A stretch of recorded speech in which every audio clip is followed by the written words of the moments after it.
믿음의 증거라는 제목으로 말씀 전할 때에 많은 은혜 받으시기 바랍니다. 오늘의 핵심 주제는 믿음의 증거는 주님의 뜻을 나의 뜻보다 먼저 묻는 것이다.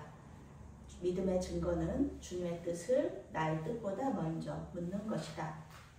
오늘 말씀은 사도 바울이 유대 군중 앞에서 자신을 변론하는 이야기를 우리에게 들려주고 있습니다. 사도 바울은 유대인과 율법과 성전을 비방하고 이방인을 성전에 안뜰로 데리고 들어가서 성전을 더럽혔다, 그런 죄목으로 성난 군중들에게 죽음의 위기를 맞고 있습니다. 아이러니하게도 유대인들한테 죽임을 당할 그런 위기 속에서 이 유대인인 그 사도 바울을 이렇게 구해주는 사람이 바로 로마 군대의 그 천부장입니다. 로마 군대에 체포당함으로써 목숨을 구하게 되는 거예요. 그리고 천부장에게 부탁을 해서 성난 군중 앞에서 나를 좀 변호할 기회를 좀 주시오, 이렇게 얘기해서요, 변호할 기회를 얻게 됩니다. 사도 바울은 이 변론을 통해서 이방인 선교를 계획하시고 자신을 택하신 분이 바로 당신들이 믿는 여호와 하나님이십니다, 이렇게 밝히고 있습니다.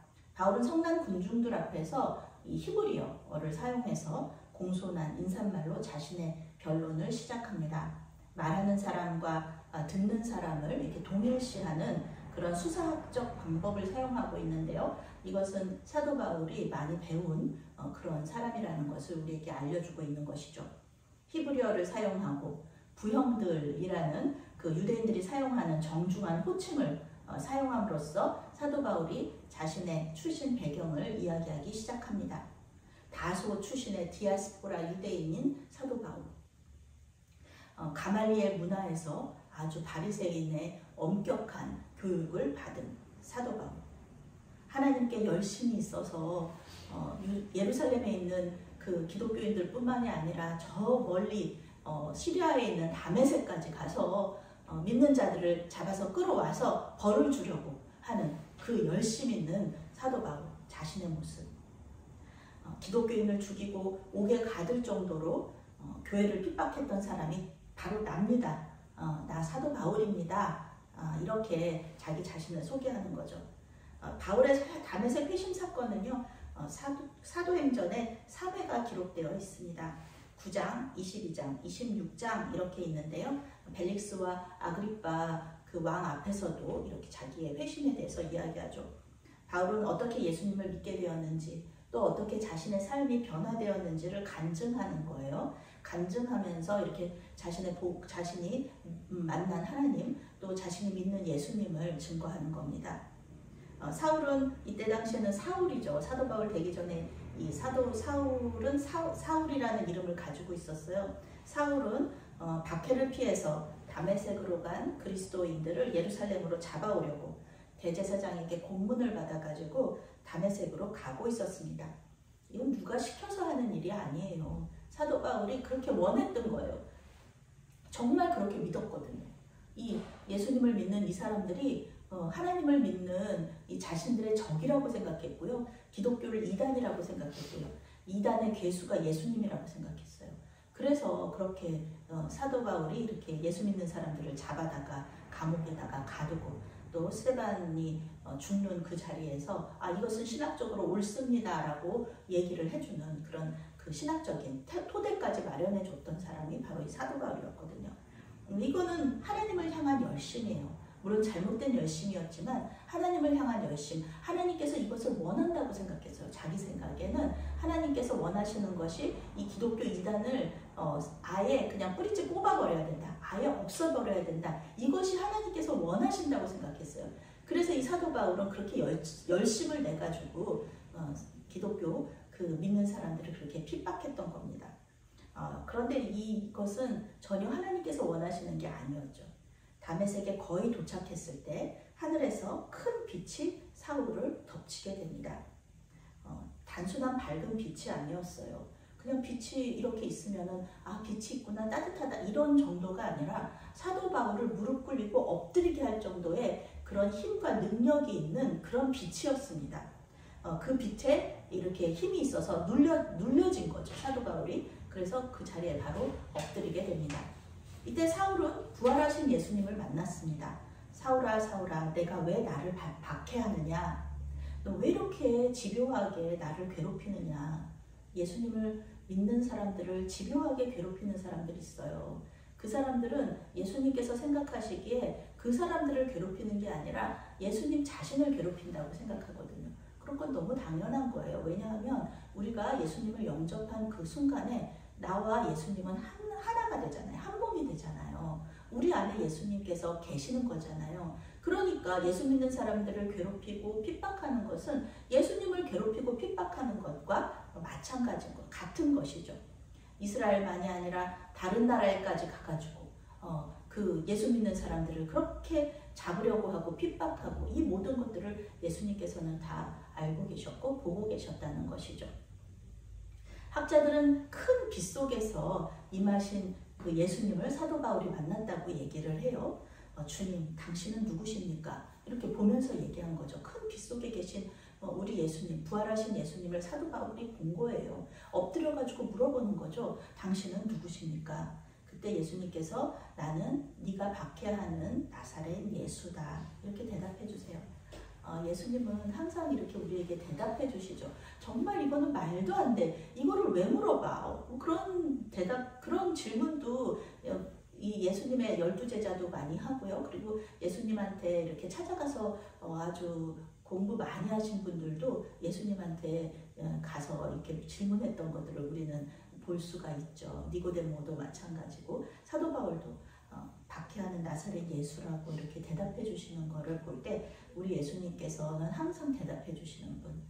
그런 걸 그것도 몰라? 이렇게 얘기하시는 게 아니라 항상 대답해 주시는 분. 온유하게 우리를 사랑하는 마음으로 대답해 주시는 분이 바로 우리 예수님이라는 것을 또 우리가 말씀 속에서 볼 수가 있죠. 주님을 만난 사울은 변화됩니다. 주님, 제가 무엇을 해야 될까요? 저 무엇할까요? 항상 자기가 하는 거는 자기가 원하는 거 했었어요. 자기가 생각하기에 하나님께서 이걸 원하신다. 내 생각대로 했던 사람이 사도 바울이었어요. 그런데 사울이 바울로 이렇게 바뀌면서 물론 이제 이름은 사울이나 바울이나 똑같이 이렇게 그 예루살렘에서 쓰는 이름, 그 다음에 해외에서 쓰는 이름 이렇게 똑같은 이름인데요. 사울이 바울로 이렇게 변화되면서 이렇게 물어봐요. 하나님한테 예수님, 제가 이제 무엇 할까요? 지금까지는 제 마음대로 제 뜻대로 했습니다. 그런데 이제는 하나님의 뜻대로 주님께서 원하시는 대로 하고 싶습니다. 이렇게 묻는 거예요.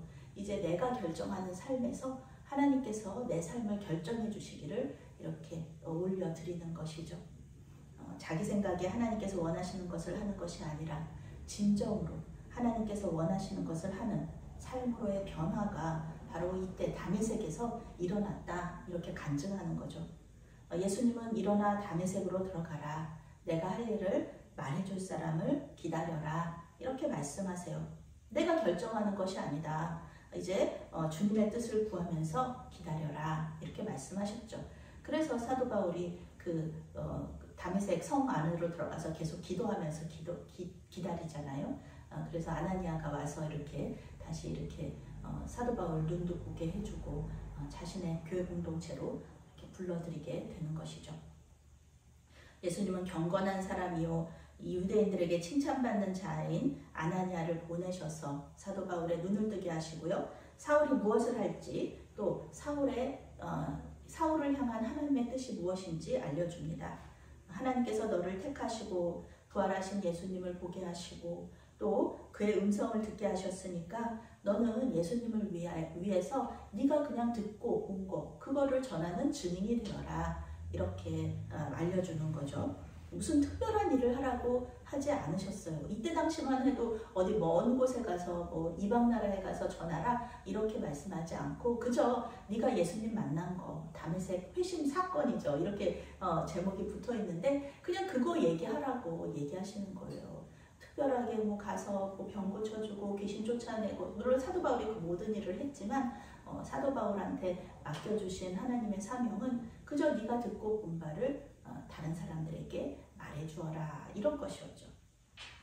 그래서 사도 바울은 그대로 하는 거예요. 예수님께서 자기에게 주신 사명 받은 대로 복음 전하는 삶을 살기로 이제 결정을 하는 것이죠. 예수님을 만나고 소명을 받고 세례를 받아서 그리스도인이 된 후에도 사도 바울은 성전에 올라가서 기도했고요. 유대교의 그런 율법 지키는 거 그런 것도 다 자기는 그렇게 해요. 그것에 따라요. 그러니까 예루살렘 성전을 무시하거나 율법을 모독하거나 그러지 않았다는 것이죠. 성전에서 기도할 때에 사도 바울이 황홀한 중에 예수님의 말씀을 들었습니다.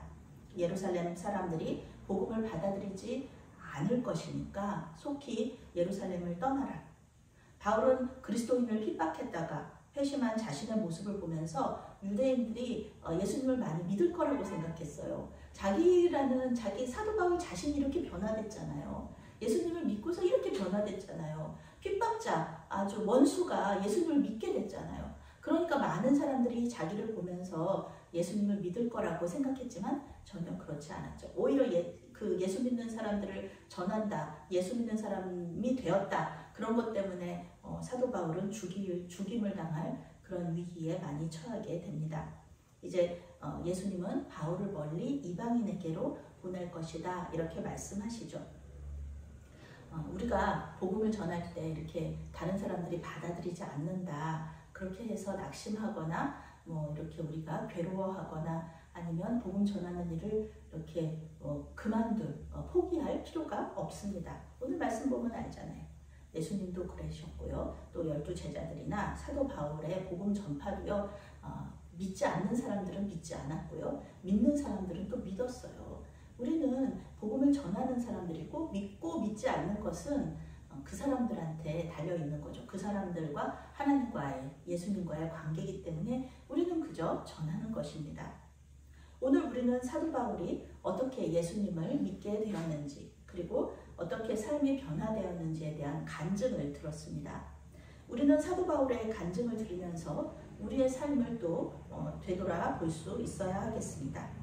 우리 역시도 사도 바울처럼 간증을 할 수 있는 사건들이 많아요.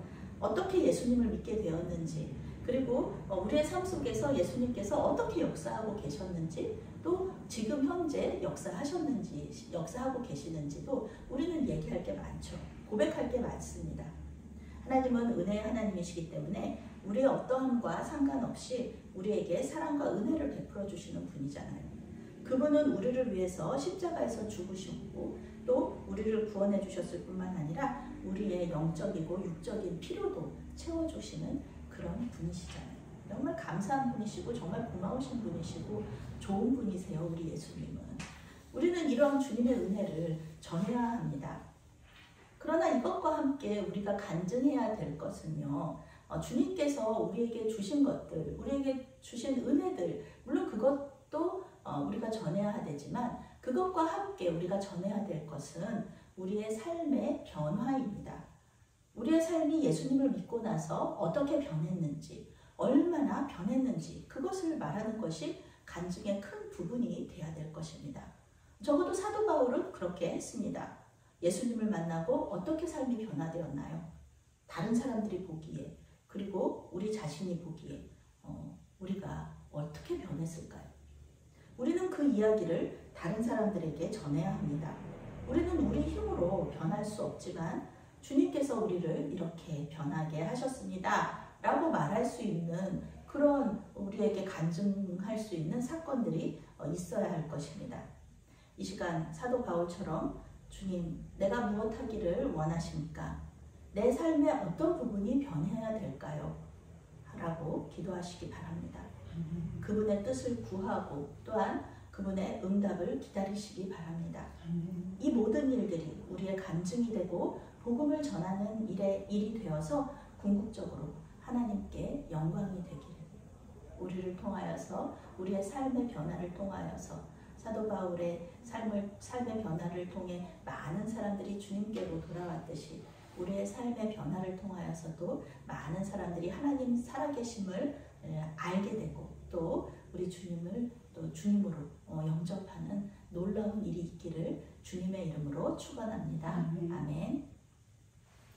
사랑의 하나님, 처음으로 주님을 만나고 구원의 기쁨을 누렸던 그때를 다시 기억하게 하심에 감사를 드립니다. 그러나 때때로 구원받기 이전의 삶의 모습이 우리에게 있었음을 고백하오니 우리를 불쌍히 여기사 용서하여 주시옵소서. 이 시간 사도 바울의 기도를 주님께 올려드립니다. 주님, 우리가 무엇을 하리이까? 우리 각 사람에게 응답하여 주시옵소서. 또한 그 말씀에 순종할 수 있도록 도와주시옵소서. 예수님의 이름으로 기도했습니다. 아멘.